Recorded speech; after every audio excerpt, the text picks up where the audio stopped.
శ్రీ మహాగణాధిపతయే నమః. సంకటనాశన గణేశస్తోత్రం. నారద ఉవాచ ప్రణమ్య శిరసా దేవం గౌరీపుత్రం వినాయకం భక్తావాసం స్మరేన్నిత్యమాయుః కామార్థసిద్ధయే.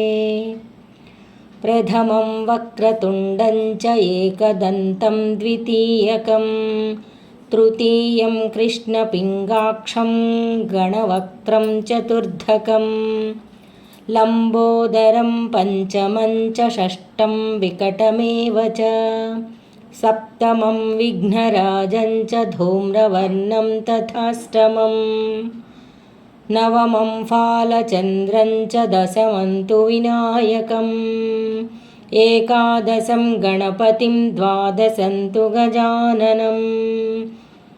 ద్వాదశైతాని నామాని త్రిసంధ్యం యః పఠేన్నరః న చ విఘ్నభయం తస్య సర్వసిద్ధికరం ప్రభో.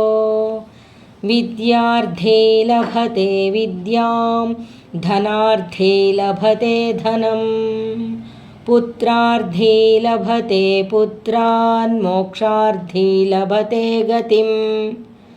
జపేద్గణపతిస్తోత్రం షడ్భిర్మాసైః ఫలం లభేత్ సంవత్సరేణ సిద్ధిం చ లభతే నాత్ర సంశయః.